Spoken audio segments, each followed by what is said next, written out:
Good day. I'd like to invite you to watch some of the exciting work, or at least the exciting work I think I've been doing over the past weeks, months, and years. I have decided to study some multivariate polynomials to try to understand things beyond what I had been taught in school. The opening slide here is a picture of a cubic polynomial expressed by the equation above equal to 0. And we get a very interesting looking pattern, which I'd like to try to understand and to explain. Here we see a 10th order polynomial made up of the product of 5 circles rotating on the screen. Later on, I will explain more about these circles. In high school, I learned more about what I could not do with polynomial equations than what I could do with them. Day after day, I have watched presentations by accomplished mathematicians on finding roots for a very special case of polynomials, but not for the general case. I then turned to my best math teacher, and I asked myself, how could I extend my knowledge to go beyond what I've been taught using what I already knew or thought I knew? I knew that the number of intercepts of polynomials was equal to the number of the order of the polynomial. I knew the conic shapes of a second order polynomial. I could rotate a polynomial. I could find the maximum, minimum, and saddle points of polynomials. I could only find the roots of that second order polynomial. And I knew the Newton-Raphson recursive algorithm, which I only used to find the square root of a number. The Newton-Raphson formula is key to finding the roots of the polynomials, and it's basically a binary search technique to find where the polynomial intersects with the x-axis.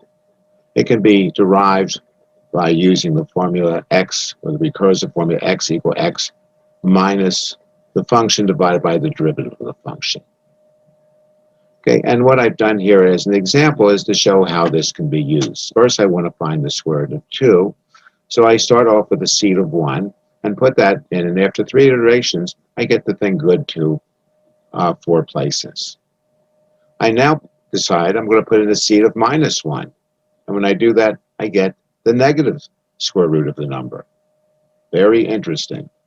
Normally what you would do is you would not be using the square root of function, but find the roots. And then once you found one root, you would factor it out and you reduce that to a lower order polynomial. A little subtlety, which I didn't appreciate back then.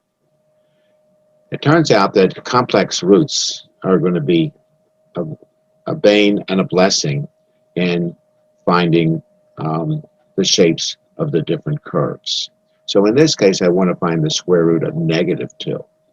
Okay, but instead of using a seed of 1 or minus 1 as I did before, I'm going to use a seed of 1.1 plus 0.5i.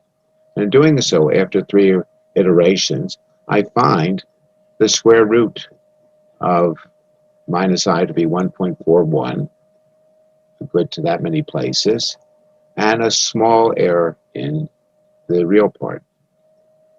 I could also use the complex starting root to find the real square roots too.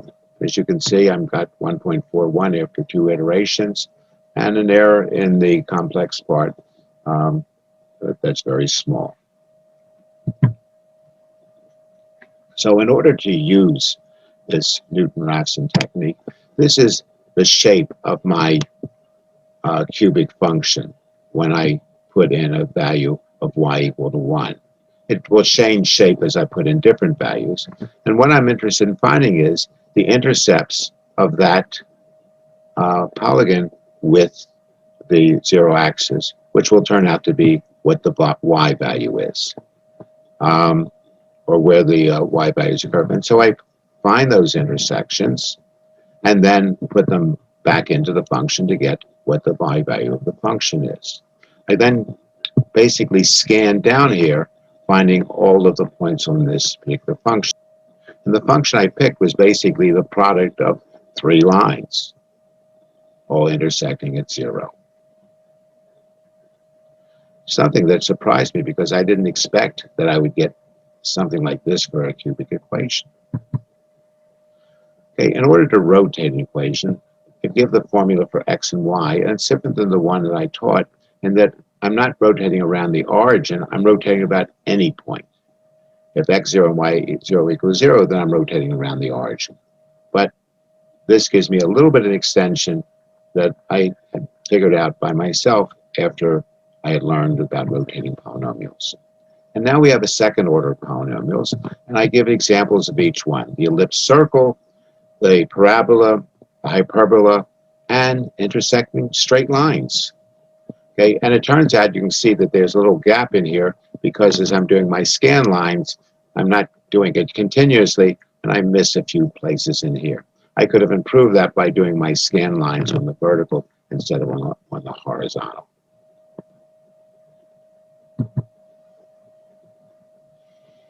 For second order polynomials, we have the sections of the conic. A circle ellipse, which I showed before, a parabola and a hyperbola, and intersecting straight lines. Below in the parabola, you can see the effect of rotating at 45 degrees around the origin. And you can see what the new equation is as a result of that. Now, it also occurred to me that if I'm sitting there factoring these polynomials, that if I were to factor that for the ellipse, I would get two functions which look like this, one with a negative x and one with a positive x. And if I then plotted each one separately, I'd get the right-hand curve and I'd get the left-hand curve. This one being the left-hand curve and this one being the right-hand curve. So I was learning to be able to segment these out very nicely. I used the Math is Fun, which I assume is a British firm since math is spelled with an S, to verify this. It was a way of checking my own routine and giving me more confidence in the answers. Okay, then now with this knowledge, I went to the cubic equation. And since I could write an equation as a product of other polynomials, I wrote it as a product of three lines, a line and a hyperbola, a line and a parabola, and even a line and a circle. And the surprise that came out was that these functions were not continuous. These were very discontinuous functions, all described by the same function. When we did those 5 circles, that was one of the very pleasant things that I directed after I discovered this particular phenomenon, which was basically hidden secretly in my mind and things that teachers had taught me. Now, in the first curve, we have we take the product of 3 lines and add or subtract a number from it, and that gives us this curve here. We later on will find that these lines represent asymptotes to the curve. The second curve, we took 2 of those lines and made them the same, and this is what we got as a result of that. And in the third one, we took 3 different lines and found by just playing with the variables, we had an extra polygon appear in there. This is one of the reasons why it was nice to have my own program and 2 other programs, Math is Fun and Demos, in order to verify that this was not just some programming error that I had made. Okay, and then I mentioned to you that I can now calculate the asymptotes. I showed you with this function, the little trick that I did in terms of factoring, and I found this particular line here, which gave me the slope of the polygon. And then drew that in there, and as you can see, got a very interesting shape and polygon with this thing.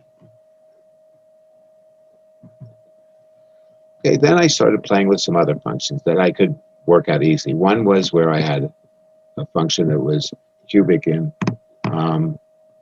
that I could get it as a quadratic function. And as I looked at these things, I got what I called a cubic parabola. And as I changed the parameters, I could see that it would round it off, and then even got to the point where it formed a little bell shape in here.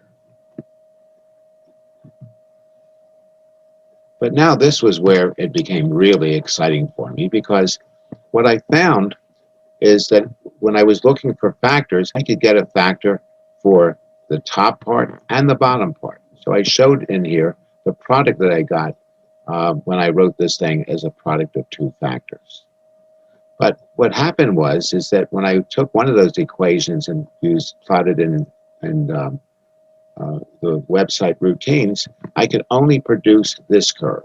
This curve I couldn't reduce because the function hadn't been designed to handle intermediate complex variables. So I ended up checking by hand 2 points on the curve to see if that second function really did describe these things.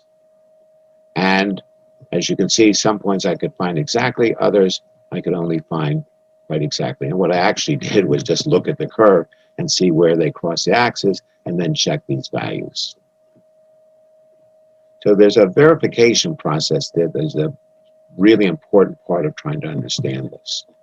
Okay, then I realized that the one that I was having trouble with, there were two curves in there, and if I factor that again using the difference of squares,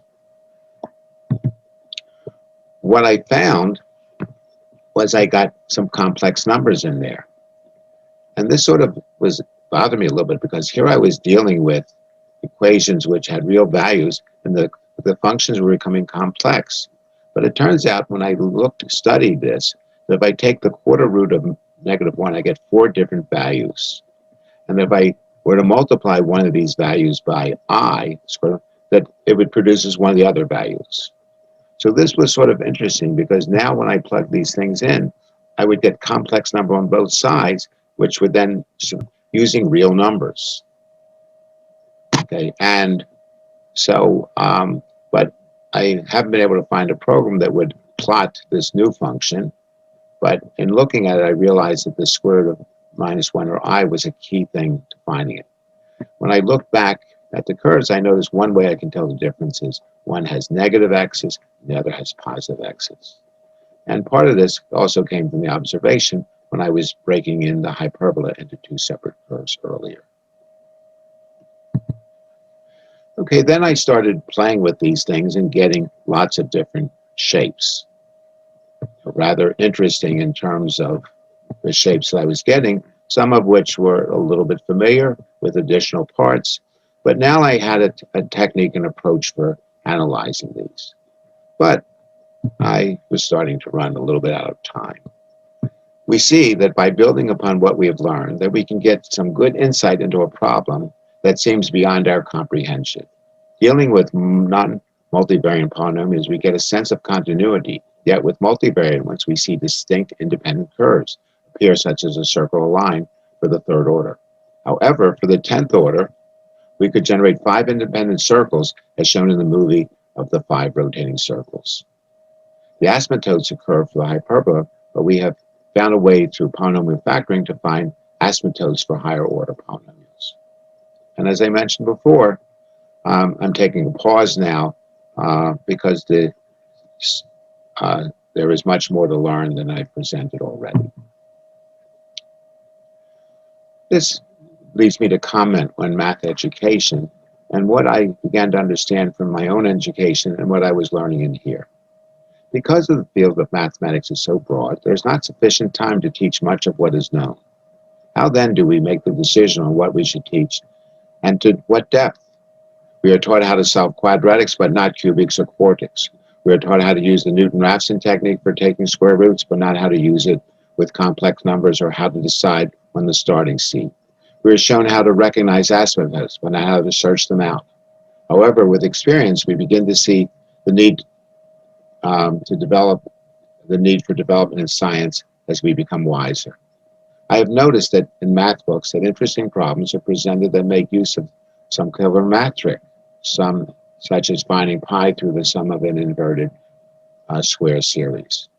During my math education, I was always teaching myself beyond the text, using what I had been taught as an example, such as deriving the mortgage formula for borrowing and paying back without changing compound interest. When teaching my students, I can introduce an enhanced version of the existing math curriculum with the time constraints of the curriculum. The question then arises, with all these smart people, why do we produce programs that fail to meet our expectations? Give me an educator who's trying to improve math, and I can list the fallacies in their approach, because they all make the same mistake, part of which is teaching misleading information and not properly cultivating student, teacher, and parent. Thank you for listening to my presentation. Hopefully I stirred your imagination, and I'd love to hear comments back from you. Bye.